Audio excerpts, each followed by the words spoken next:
Hello all, I am Neetu Mathuria from CSE Department, Institute of Engineering and Science, and my subject is SEPM Software Engineering Project Management, and I am delivering the lecture on the topic Software Measurement. Software measurement की अगर हम बात करते हैं तो software measurement होता क्या है ये हमें सबसे पहले पता होना चाहिए। और सॉफ्टवेयर मेज़रमेंट हम करते कैसे हैं? अगर हम बात करते हैं कि सॉफ्टवेयर मेज़रमेंट, तो सॉफ्टवेयर को अगर मेज़र करना है तो उसके लिए हमारे पास दो कैटेगरी है, एक डायरेक्ट मेज़रमेंट और दूसरा इनडायरेक्ट मेज़रमेंट। ये जो हम बात कर रहे हैं डायरेक्ट मेज़र और इनडायरेक्ट मेज़र, ये दोनों डायरेक्ट मेज़र और इनडायरेक्ट मेज़र के अकॉर्डिंग सबसे पहले हम जो एस्टिमेट करते हैं वो एस्टिमेट करते हैं हम साइज़। अब साइज़ किसकी एस्टिमेट करते हैं? हम साइज़ एस्टिमेट करते हैं सॉफ्टवेयर की, कि सॉफ्टवेयर की साइज़ क्या होगी।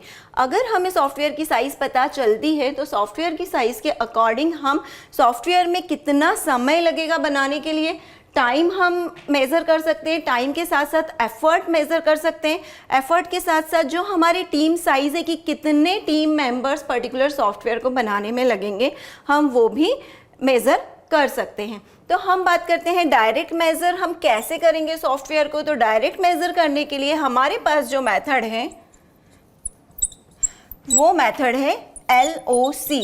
LOC का मतलब होता है lines of code. Lines of code मतलब हमने अगर किसी भी लैंग्वेज में कोई सॉफ्टवेयर डेवलप किया है तो उस सॉफ्टवेयर को डेवलप करने के लिए हमें कितनी नंबर ऑफ लाइंस लिखनी पड़ रही है, कितनी नंबर ऑफ लाइंस हम उस पर्टिकुलर सॉफ्टवेयर को डेवलप करने में लिखते हैं, उन्हें काउंट करते हैं। उनका जो भी काउंट होता है उसी को हम बोलते हैं size of the software. Particular software को बनाने में हमें इतनी लाइन लिखने के लिए इतना इफ़र्ट देना पड़ा, इतनी मेहनत हमारी लगी, तो उसके अकॉर्डिंग हम एफ़र्ट भी निकाल सकते हैं साइज़ मेज़र करके। एफ़र्ट के बाद हमें कितने नंबर ऑफ़ मेंबर्स लगेंगे पर्टिकुलर सॉफ्टवेयर को बनाने में, और उसके साथ ही उसकी कॉस्ट भी क्या होगी। तो डायरेक्ट मेज़र के लिए जो हम मेथड यूज़ करते हैं वो मेथड है हमारी LOC, lines of code. Generally lines of code में क्या होता है, सपोज़ हम C लैंग्वेज का एक प्रोग्राम लेते हैं कि हमें एक प्रोग्राम बनाना है। क्या प्रोग्राम बनाना है? 2+2। 2+2 मतलब दो नंबर है हमारे पास, उन दो नंबर्स को ऐड करना है। तो अब 2+2 का प्रोग्राम बनाने के लिए हमें कितनी लाइंस का कोड लिखना पड़ेगा? 1 लाइन, 2 लाइन, 3 लाइन, ये हम मेज़र करते हैं। तो इस चीज़ का एक्सपीरियंस डेवलपर्स को पहले से होता है कि उन्हें पर्टिकुलर प्रोग्राम बनाने में कितनी लाइंस का कोड लगेगा। ये फिक्स नहीं होता है, ये थोड़ा कम ज़्यादा हो जाता है। ये अराउंड जो हमारे पास फिगर होता है साइज़ का वो हम बताते हैं इसमें। सपोज़ सी जो लैंग्वेज है उसमें मुझे 2+2 का प्रोग्राम लिखने के लिए 10 लाइंस लगती है। यही प्रोग्राम C में लिखा मैंने। 2+2 का प्रोग्राम जब मैं C++ में लिखती हूँ तो मुझे उसमें 5 लाइन्स ही लगती है, और 2+2 का प्रोग्राम जब मुझे पाइथन में लिखना है तो उसमें मुझे 2 लाइन्स में ही मेरा काम हो रहा है। तो इस तरह से हम बोल सकते हैं कि जो LOC है, लाइन्स ऑफ कोड है, वो लैंग्वेज डिपेंडेंट होता है। लैंग्वेज डिपेंडेंट मतलब जिस तरह की आप लैंग्वेज यूज़ करोगे उस तरह से आपके सॉफ्टवेयर का साइज़ मेज़र होगा। ठीक है। डायरेक्ट मेथड, ये एक इसका डिसएडवांटेज भी है कि जैसे जैसे आप लैंग्वेज चेंज करते जाओगे वैसे वैसे आपके सॉफ्टवेयर का साइज़ चेंज होगा। जितना ज़्यादा सॉफ्टवेयर का साइज़ होगा उतना ज़्यादा उसका इफ़र्ट निकलेगा और उतना ही ज़्यादा उस पर्टिकुलर सॉफ्टवेयर की कॉस्ट भी निकलेगी, उतने ज़्यादा मेंबर्स लगेंगे। सिंपल हम एग्जांपल लेते हैं कि पर्टिकुलर वर्क को करने में अगर हम एक लेबर से वो काम करवाएं तो वो कितने दिन लगाएगा, और वही काम हम 10 लेबर से करवाएं तो वो कितने दिन में काम करेंगे। तो उसी तरह से हम यहाँ मेज़र करते हैं कि सपोज सॉफ्टवेयर की साइज़ 10 लाइंस की है तो कम टाइम में जल्दी लिखा जाएगा। अगर हमारे सॉफ्टवेयर की साइज़ 1000 लाइंस LOC है, किसी भी सॉफ्टवेयर को बनाने में 1000 लाइंस का कोड लिखा हुआ है, तो उसको हमें बनाने में सॉफ्टवेयर को कितना एफर्ट लगेगा और कितना टाइम लगेगा, तो वो हम यहाँ पर मेज़र करते हैं। बड़े बड़े जब सॉफ्टवेयर बनाए जाते हैं तो वहाँ पे लाइंस ऑफ कोड भी बढ़ता जाता है। सपोज़ किसी में 20,000 लगाएं, उससे भी ज़्यादा 50,000 लगाएं, तो इस तरह से हमारे सॉफ्टवेयर की साइज़ चेंज होती जाती है और हमारे सॉफ्टवेयर की साइज़ के साथ उसमें उसका एफर्ट भी बढ़ता जाता है और उसमें लगने वाली कॉस्ट भी बढ़ती जाती है। तो ये बात हुई कि ये डायरेक्ट मेज़र हम साइज़ के अकॉर्डिंग करते हैं। अब हमने जब साइज़ एस्टिमेट कर ली कि हमारे सॉफ्टवेयर की साइज़ इतनी है, तो उस साइज़ के अकॉर्डिंग हम एफर्ट भी कैलकुलेट कर सकते हैं। एफर्ट के साथ हम पर्टिकुलर सॉफ्टवेयर की कॉस्ट भी निकाल सकते हैं और कितने नंबर ऑफ पर्सन्स उस पर्टिकुलर सॉफ्टवेयर को बनाने में लगेंगे वो भी हम एस्टिमेट कर सकते हैं। तो हम यहाँ बात कर रहे हैं साइज़ एस्टिमेशन की। साइज़ एस्टिमेशन के बाद एफर्ट एस्टिमेशन,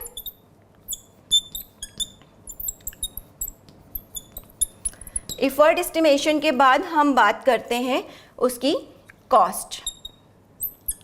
तो अब हम आगे देखेंगे न्यूमेरिकल के थ्रू कि साइज़ के साथ साथ हम एफर्ट और कॉस्ट कैसे निकालते हैं किसी भी सॉफ्टवेयर की या किसी भी प्रोग्राम की बात करें। ओके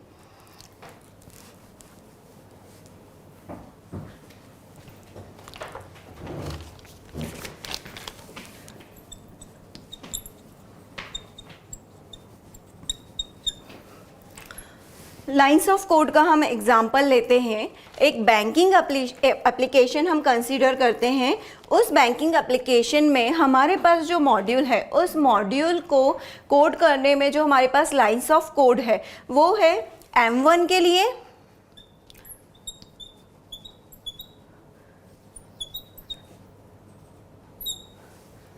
5400 LOC, M2 के लिए हमारे पास है 8500 LOC, M3 के लिए हमारे पास है 7300 LOC एंड M4 के लिए जो हमारे पास है वो है 500 LOC। अब इसमें हमें क्या फाइंड आउट करना है? हमें फाइंड आउट करना है टोटल एक्सपेंडिचर ऑफ कंपनी। ठीक है, या हम बोल सकते हैं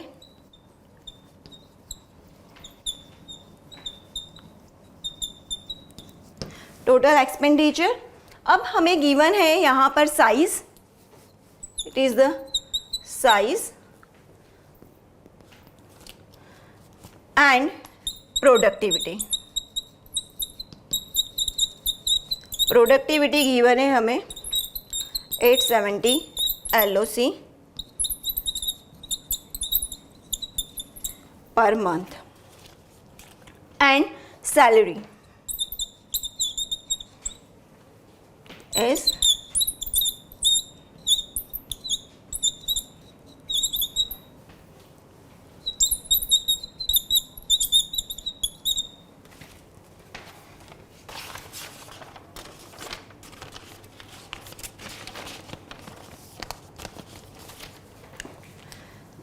सिंपल। अगर हम LOC के लिए एग्जाम्पल देखते हैं कि हम LOC के थ्रू एफर्ट को कैसे कैलकुलेट करेंगे, तो हमारे पास ये एक एग्जाम्पल है। यहाँ पर हमें साइज़ गिवन है। साइज़ मतलब कि हमें जो सॉफ्टवेयर बनाना है, जो प्रोग्राम हमने लिखा है, उस प्रोग्राम का साइज़ कितना है, मेज़रमेंट क्या है। तो यहाँ पे क्या है 5400, एक मॉड्यूल जो है उसका हमने इतनी लाइंस ऑफ कोड लिखा है, M2 का हमने इतना लाइंस ऑफ कोड लिखा है, M3 का इतना और M4 का इतना। तो जब हम कैलकुलेट करना चाहेंगे कि हमें इस पर्टिकुलर सॉफ्टवेयर को बनाने में कितना टोटल एक्सपेंडिचर लगा है, ठीक है, तो सबसे पहले हम निकालेंगे इसके लिए एफर्ट।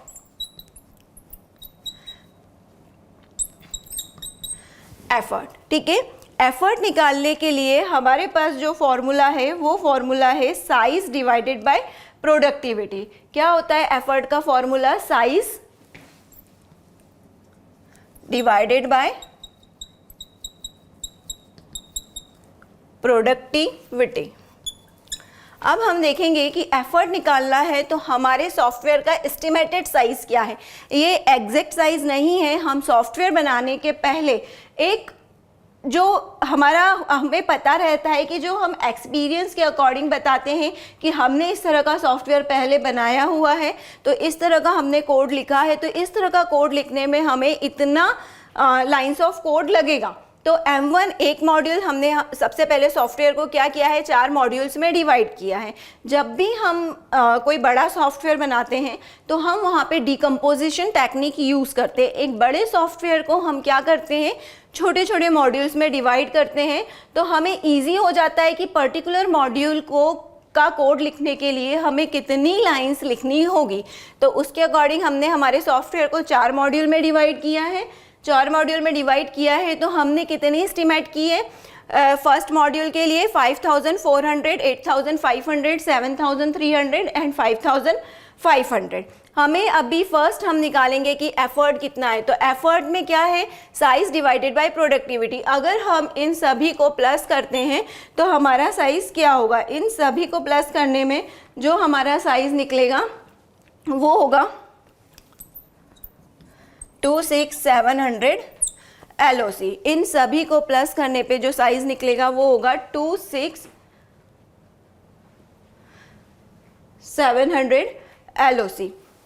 ठीक है, तो साइज हमने एस्टिमेट कर लिया। साइज एस्टिमेट करने के बाद अगर हम प्रोडक्टिविटी की बात करें कि प्रोडक्टिविटी कितनी है, तो प्रोडक्टिविटी गिवन है क्वेश्चन में 870 LOC।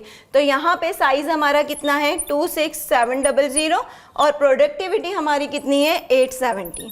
तो अगर हम इसको कैलकुलेट करते हैं तो हमारा जो एफर्ट निकलेगा वो एफर्ट निकलेगा हमारा 30.68 पर्सन मंथ। इसको बोलते हैं हम पर्सन मंथ। जो हमारे एफर्ट की यूनिट होती है वो यूनिट होती है पर्सन मंथ। तो हमने जो एफर्ट कैलकुलेट किया है वो एफर्ट इस तरह से निकला है। तो एफर्ट कैलकुलेट करने के लिए, एफर्ट मतलब होता है कि हमने इतना लाइन ऑफ कोड लिखने के लिए कितना एफर्ट लगाया है। तो यहाँ पे कितना एफर्ट लगा है 13.68 पर मंथ। एफर्ट निकालने के बाद अब हम निकालेंगे कॉस्ट। कॉस्ट निकालेंगे, कॉस्ट मतलब टोटल एक्सपेंडिचर कितना लगा है। तो कॉस्ट निकालने के लिए हमारे पास फॉर्मूला है एफर्ट इनटू पे। तो यहाँ पे अगर हम बात करते हैं कि टोटल एक्सपेंडिचर कॉस्ट के लिए फॉर्मूला है एफर्ट इनटू पे। अब एफर्ट हमारा कितना निकला है 13.68 समथिंग, और यहाँ पर अगर हम पेमेंट की बात करते हैं तो पेमेंट हमारे पास है $1500 पर मंथ। $1500 per month. तो हम यहाँ पर क्या करेंगे, इस फॉर्मूले में पुट करेंगे। एफर्ट हमारे पास है 13.68 और यहाँ पे अगर हम पेमेंट की बात करें तो $1500 हम $US हम पर मंथ पे कर रहे हैं। तो इसको जब हम कैलकुलेट करेंगे तो टोटल एक्सपेंडिचर हमें मिलेगा 46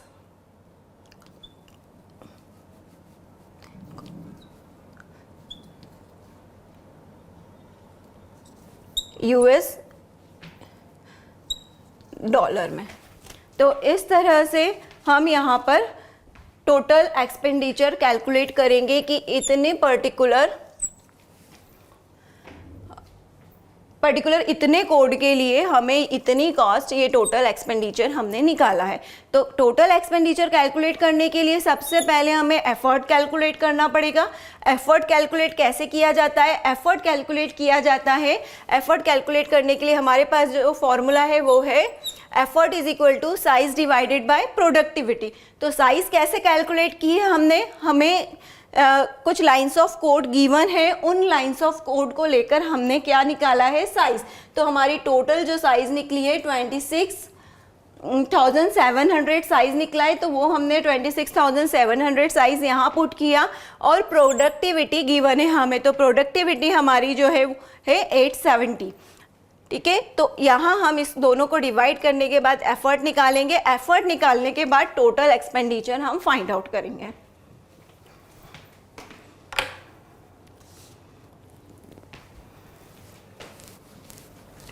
अगेन हम एक एग्जांपल लेते हैं कि एक एप्लीकेशन है, उसका जो साइज़ है, सपोज M1 मॉड्यूल का साइज़ है 14.4, M2 मॉड्यूल का साइज़ है 21.5 और M3 मॉड्यूल का जो साइज़ है 8.4।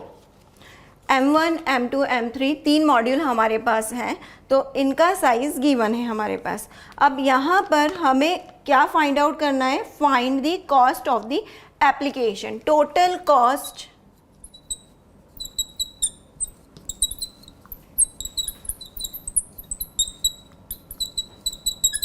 application, find total cost of the application if the cost of writing one KLOC is $50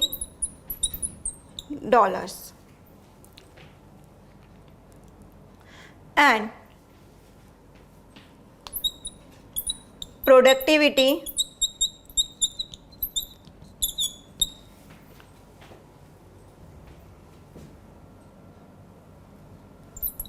is 4 KLOC।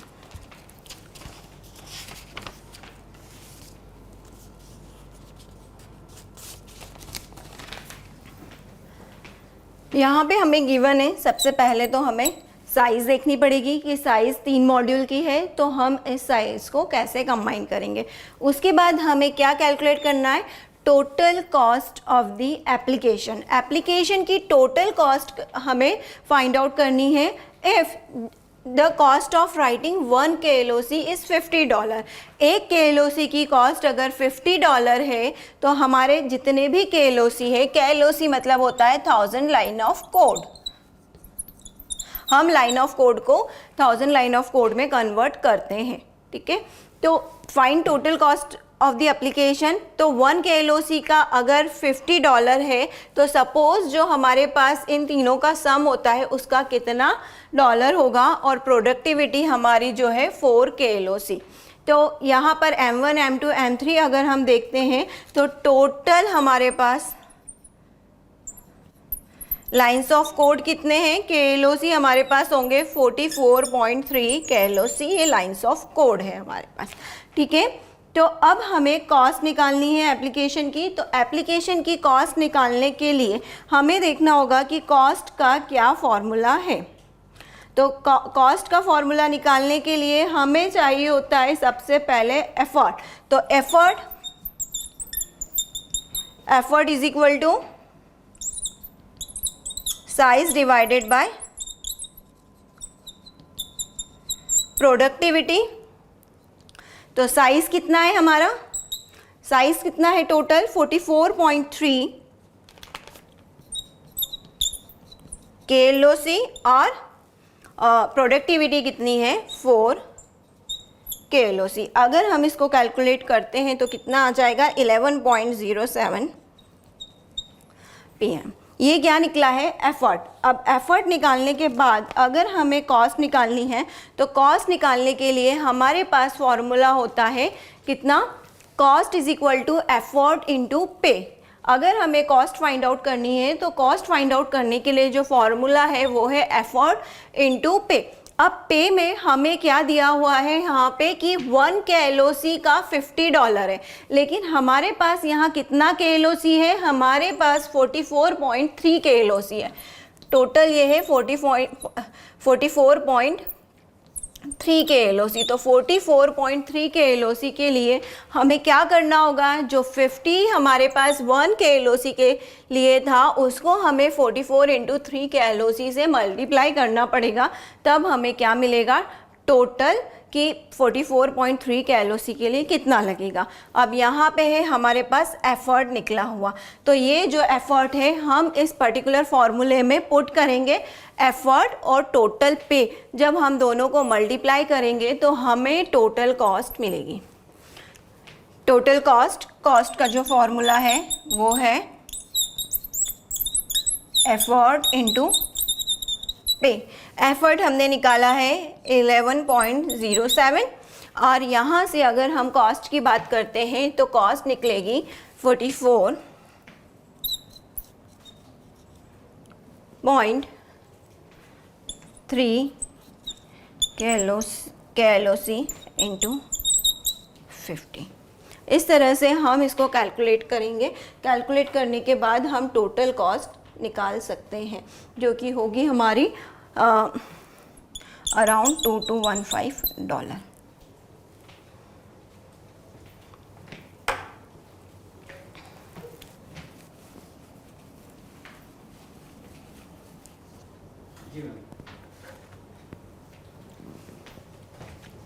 अभी हमने जो पढ़ा था वो था डायरेक्ट मेजर, अब हम पढ़ेंगे इनडायरेक्ट मेजर। डायरेक्ट मेजर में हम डायरेक्ट साइज जो लाइन ऑफ कोड होता है उसको देखकर मेजरमेंट निकाल लेते हैं। साइज़ के अकॉर्डिंग हम एफर्ट भी कैलकुलेट कर सकते हैं, साइज़ के अकॉर्डिंग हम प्रोडक्टिविटी, कुछ फार्मूलेज मैंने अभी पहले लिखे थे तो उन फार्मूले के अकॉर्डिंग हम सभी कैलकुलेट कर सकते हैं। लेकिन इनडायरेक्ट मेज़र की बात करें तो इनडायरेक्ट मेज़र में हम देखते हैं कि एग्जांपल लेते हैं, सपोज़ हम कुछ आइटम परचेस करने गए तो हमें प्राइस बताया गया कि इसका प्राइस 100 रुपीज़ है और हमने उसको परचेस कर लिया, ठीक है। लेकिन अगर हम इनडायरेक्ट मेज़र की बात करें तो हम कुछ आइटम लेने गए हैं जो कि 5000 रुपीज़ का है, तो हम उसको हर तरह से देखते हैं कि क्या 5000 रुपीज़ इसकी कॉस्ट है, क्या इतना इसमें अगर हम इस पर्टिकुलर आइटम को परचेस कर रहे हैं तो इतना यूज़फुल हमारे लिए होगा। सपोज़ मैंने एग्जांपल लिया है 5000, हम 50,000 की बात करें या 5 लाख की बात करें, कुछ भी आइटम परचेस करते हैं तो हम उसको हर तरह से देखते हैं कि जितनी कॉस्ट हम इस पर्टिकुलर आइटम के लिए पे कर रहे हैं क्या उतना आइटम ये हमारे लिए यूज़फुल होगा या नहीं। तो हम देखते हैं कि हमें क्या काम में आने वाला है, क्या नहीं काम में आने वाला है। उसी तरह जब हम सॉफ्टवेयर बनाते हैं तो सिर्फ लाइंस ऑफ कोड को ना देखते हुए हम उसमें और भी चीज़ें मेज़र करते हैं। सपोज़ कि इसमें इनपुट्स कितने हैं, सॉफ्टवेयर में जब भी हम कोई सॉफ्टवेयर यूज़ करते हैं तो उसमें हम इनपुट भी देखते हैं, आउटपुट्स भी देखते हैं, कितनी फाइल्स लग रही है। जो डेवलपर होता है वो ये चीज़ देखता है कि मुझे पर्टिकुलर सॉफ्टवेयर बनाने के लिए कितने नंबर ऑफ़ इनपुट्स लगेंगे, कितने नंबर ऑफ़ आउटपुट्स लगेंगे, कितने नंबर ऑफ़ इनपुट्स आउटपुट्स के कॉम्बिनेशन लगेंगे, इंटरनल लॉजिकल फाइल्स मुझे कितनी लगेगी, एक्सटर्नल फाइल्स कितनी लगेगी, क्या मुझे एक्सटर्नल फाइल्स के से कुछ डेटा लेना है। इंटरनल लॉजिकल फाइल्स मतलब डेटा स्ट्रक्चर कैसा होगा, इजी डेटा स्ट्रक्चर मुझे यूज़ करना है या डेटा स्ट्रक्चर मेरा कॉम्प्लेक्स होगा। ऐसी बहुत सारी चीज़ें किसी भी सॉफ्टवेयर को बनाने के पहले देखी जाती हैं और यही सब चीज़ें देखने के बाद उस पर्टिकुलर सॉफ्टवेयर की प्राइस फिक्स की जाती है कि हम इस सॉफ्टवेयर की प्राइस इतनी लेंगे। तो डायरेक्ट मेज़र में हम देखते हैं 50,000 लाइन का कोड है, 10,000 लाइन का कोड है, उस कोड को देख के हम क्या करते हैं कि हाँ ठीक है इसका इतना कॉस्ट निकलेगा, जो कि हमने पहले देखा था डायरेक्ट मेज़र में। अब इनडायरेक्ट मेज़र में हमारे पास क्या है, फंक्शनल पॉइंट। इनडायरेक्ट मेज़र में हमारे पास क्या है, फंक्शनल पॉइंट। इनडायरेक्ट मेज़र के लिए जो हमारे पास मेथड है उस मेथड को हम बोलते हैं फंक्शनल पॉइंट मेथड। यहाँ पर हम हमारे पूरे सॉफ्टवेयर को 5 कैटेगरी में डिवाइड करते हैं। 5 कैटेगरी में डिवाइड करते हैं, वो 5 कैटेगरी क्या है, इनपुट्स, आउटपुट्स, फिर inquiries, internal logical files and external files.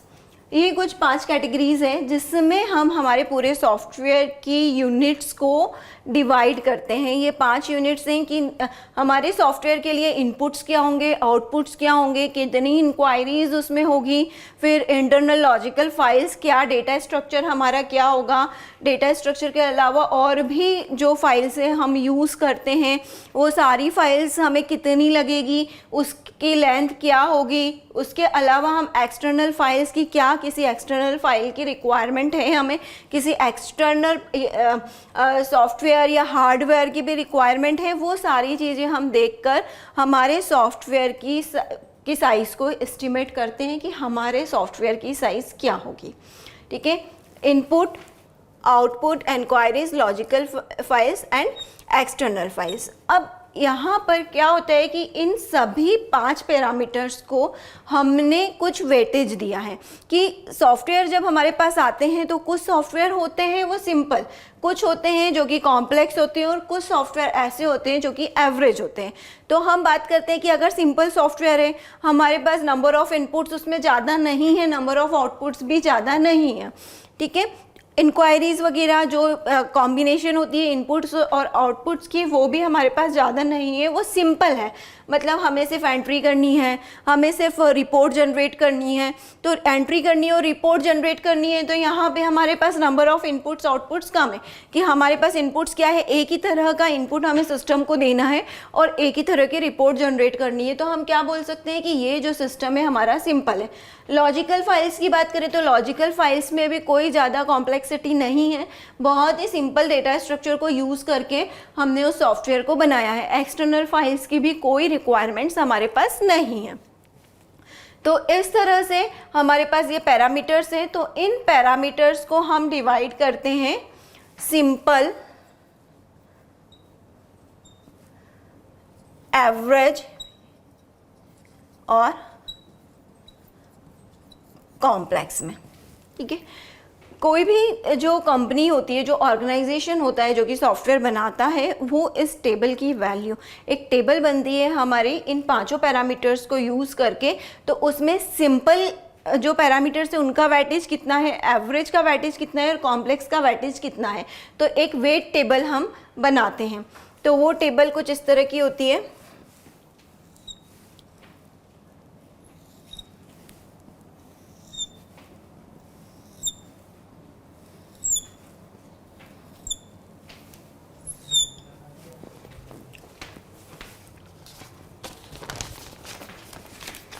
इसमें हमारे पास है फंक्शनल यूनिट, फंक्शनल यूनिट के बाद हमने यहाँ पे डिवाइड किया है इसको सिंपल में, सिंपल के बाद एवरेज में और एवरेज के बाद कॉम्प्लेक्स में। तो इनपुट की बात करते हैं। फर्स्ट हमारे पास यूनिट जो है वो क्या है, इनपुट। इनपुट में सिंपल पैरामीटर में 3 हमने इसको वेटेज दिया है, इसको 5 दिया है और इसको 6 दिया है। आउटपुट की अगर हम बात करें तो आउटपुट में इसको 4 वेटेज दिया है, इसको 5 दिया है, इसको 7 दिया है। इंक्वायरीज की बात करें हम, इंक्वायरीज की बात करें तो इसको 3 दिया है, इसको 4 दिया है, इसको 6 दिया है। अगर हम फाइल्स की बात करें, इंटरनल लॉजिकल फाइल्स की बात करें तो यहाँ पे इसको 7, इसको 10, इसको 15। और एक्सटर्नल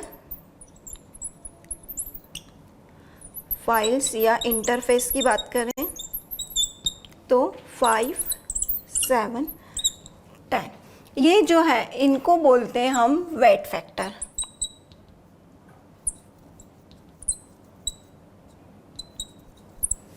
ये जो है ये है वेट फैक्टर्स।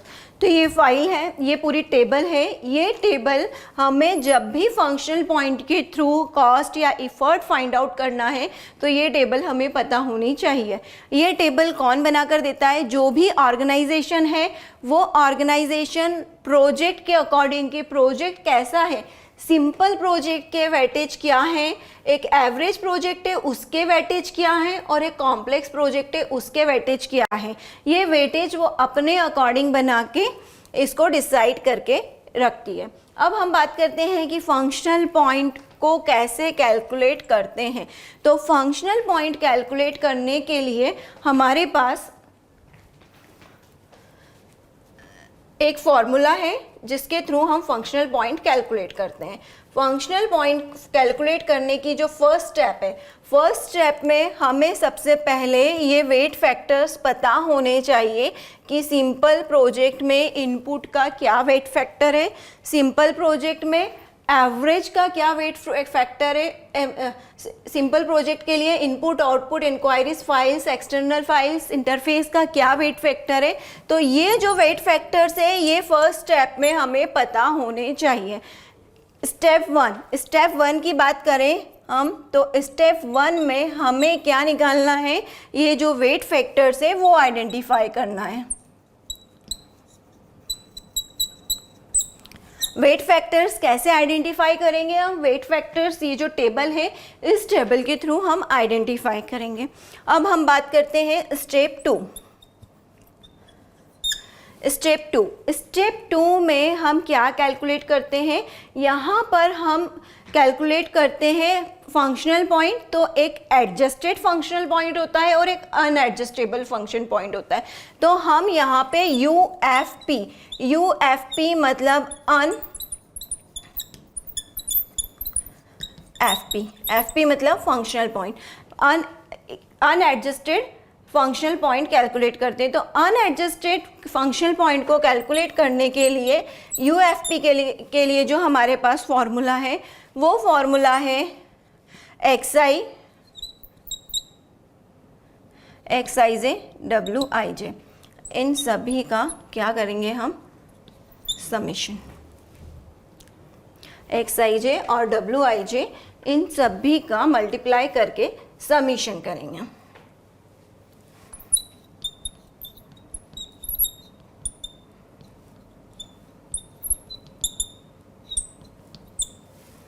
इस तरह से ये फॉर्मूला होता है। तो स्टेप 2 में हम ये फाइंड आउट करेंगे।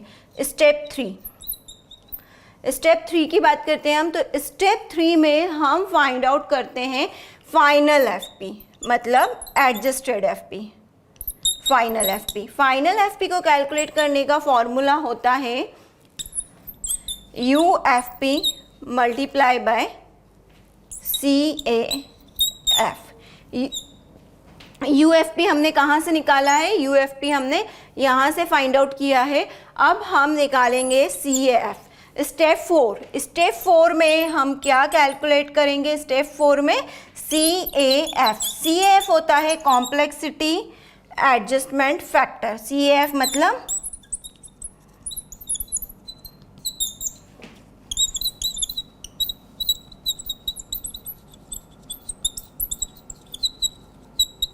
Complexity adjustment factor.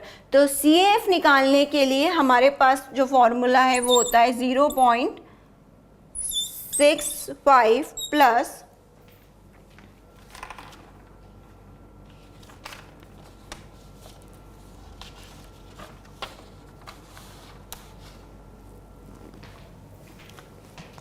0.01 multiply summation of FI।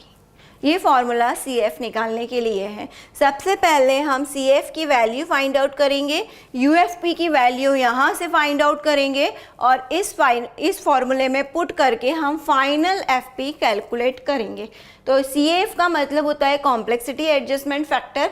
यहाँ से UFP अनएडजस्टेड फंक्शनल पॉइंट में हमें जो साइज़ मिलता है वो साइज़ हो सकता है कि हमारा जो हम प्रोजेक्ट बना रहे हैं, जो सॉफ्टवेयर बना रहे हैं, उस सॉफ्टवेयर के अकॉर्डिंग हमें लग रहा है कि कम या ज़्यादा है, तो हम कुछ कॉम्प्लेक्सिटी एडजस्टमेंट फैक्टर्स लेते हैं। यहाँ पे जो समीशन ऑफ FI है, यहाँ पे हमारे पास 14 वैल्यूज़ होती है, 14 पैरामीटर्स होते हैं जिनका सम करके हम समीशन ऑफ FI को कैलकुलेट करते हैं। समीशन ऑफ FI मतलब हम जब भी हम प्रोजेक्ट बनाते हैं, हमने साइज़ कैलकुलेट कर लिया। साइज़ किस बेस पे कैलकुलेट किया है? ये जो UFP है XI इंटू WIJ। XI मतलब जो ये पैरामीटर्स है इनकी वैल्यू रहती है। सपोज़ इनपुट हमारे पास 10 है, आउटपुट की वैल्यू 5 है, इंक्वायरीज हमारे पास 6 है, इंटरनल लॉजिकल फाइल्स हमारे पास 10 है, एक्सटर्नल इंटरफेस हमारे पास 6 है। तो ये जो वैल्यूज़ हैं इन वैल्यूज़ को हम बोलेंगे XIJ। तो यहाँ पे 10, 5, 6, 10 और 6 ये वैल्यूज़ है। WIJ मतलब अगर हमारा प्रोजेक्ट सिंपल है तो उस सिंपल प्रोजेक्ट के लिए हम इनपुट के लिए 3 वैल्यू लेंगे, आउटपुट के लिए 4, इंक्वायरीज के लिए 3, फाइल्स के लिए 7 और एक्सटर्नल के लिए 5।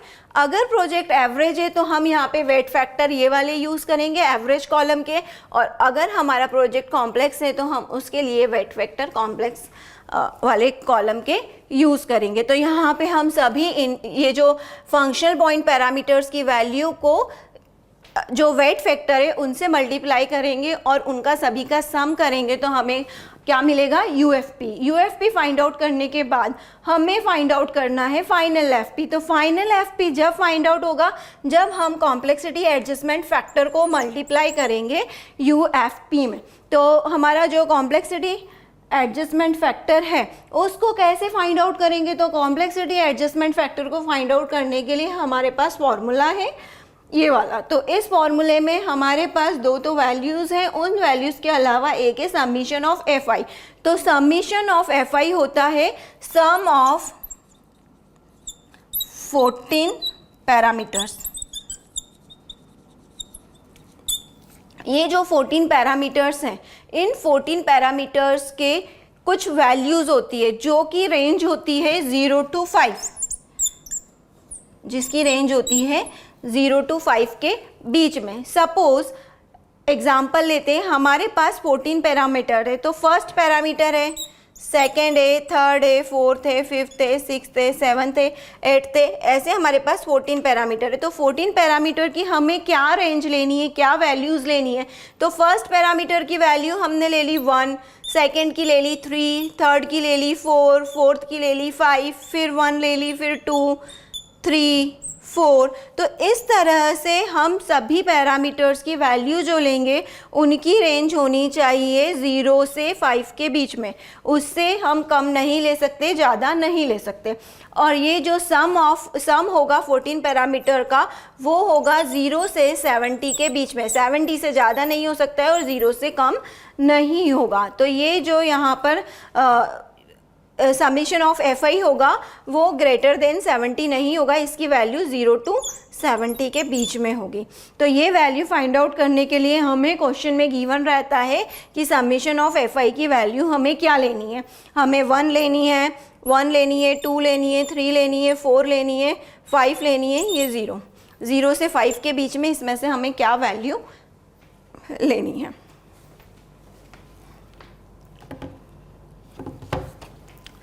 अब हम इस पे एक न्यूमेरिकल देखते हैं कि कैसे फंक्शनल पॉइंट के थ्रू हम फाइंड आउट करते हैं वैल्यूज़ को।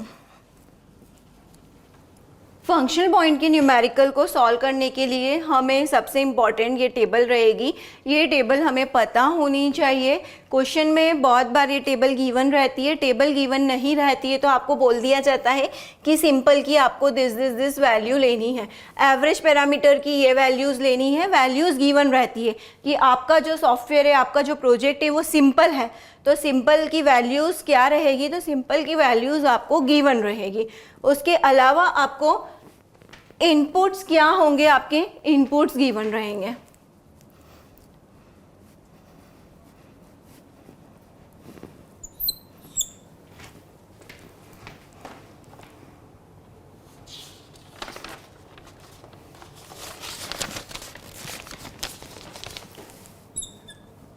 एग्जाम्पल लेते हैं हम, कंप्यूट एफपी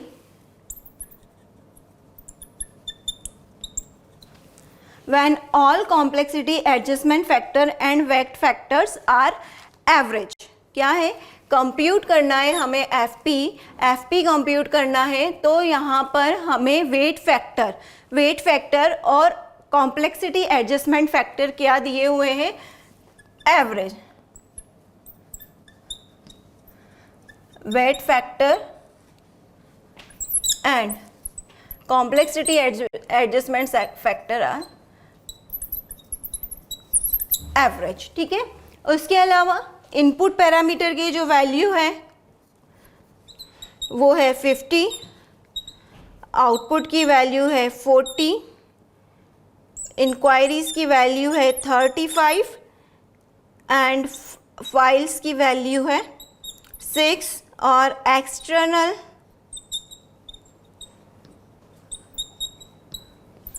इंटरफेस की वैल्यू है 4। ये दिया हुआ है हमें क्वेश्चन में। सबसे पहले हम क्या फाइंड आउट करेंगे, सबसे पहले हम फाइंड आउट करेंगे वेट फैक्टर्स। ठीक है, वेट फैक्टर्स क्या होंगे हमारे, वेट फैक्टर्स हमें इस टेबल में से लेना है। तो इस टेबल में से वेट फैक्टर्स क्या लेंगे हम, एवरेज वाला कॉलम। क्यों लेंगे हम एवरेज वाला कॉलम, क्योंकि क्वेश्चन में हमें दिया हुआ है कि वेट फैक्टर और CAF जो है वो क्या है, एवरेज है। तो वेट फैक्टर और CAF की बात करें तो हम पहले बात करते हैं वेट फैक्टर की, कि वेट फैक्टर क्या है। तो वेट फैक्टर हमारे पास इनपुट के लिए 5,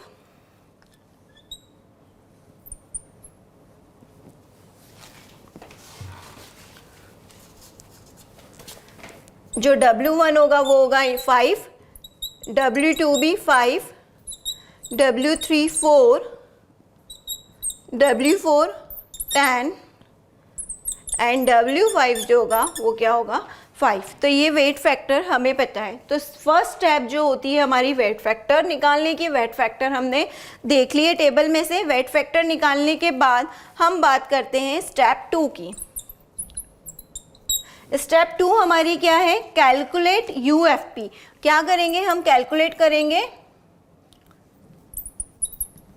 UFP कैलकुलेट करने का फॉर्मूला क्या है हमारे पास, UFP is equal to summation of I is equal to 1 to n, summation of J is equal to 1 to m और XIJ इंटू WIJ, ये हमारे पास फॉर्मूला है। तो हम बात करते हैं कि XIJ क्या है, WIJ क्या है।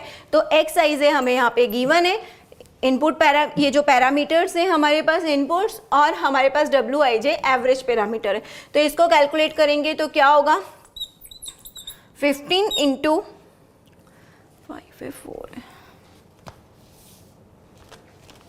15 into 5 plus 40 into 5 plus 35 into 4 plus 6 into 10 plus 4 into 5।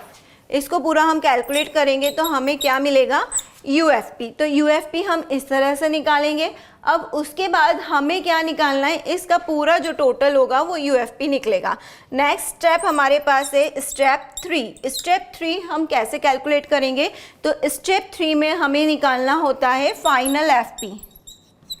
Final FP होता है UFP मल्टीप्लाई बाय CAF। तो अब CAF निकालने का हमारे पास क्या फॉर्मूला है, CAF कैसे निकालेंगे, 0.65 plus 0.01 multiply by summation of FI। तो समीशन ऑफ FI के लिए हमें क्या बोला गया है कि CAF भी हमारा क्या है, एवरेज है। अगर हम बात करते हैं कि यहाँ पे जो CAF की वैल्यू गिवन है 14 पैरामीटर्स हैं, उन 14 पैरामीटर्स की कुछ वैल्यू रहेगी। तो यहाँ पर हम देख रहे हैं कि यहाँ पर एवरेज वैल्यू हमें क्या मिलेगी, 3। तो यहाँ हम समीशन ऑफ FI कैसे निकालेंगे, 14 मल्टीप्लाई बाय 3। क्यों, क्योंकि जितने भी CAF मतलब जितने भी हमारे पास कॉम्प्लेक्सिटी एडजस्टमेंट पैरामीटर्स है वो सभी पैरामीटर्स की वैल्यू एवरेज वैल्यू 3 है। तो इस तरह से हम यहाँ पे क्या निकालेंगे,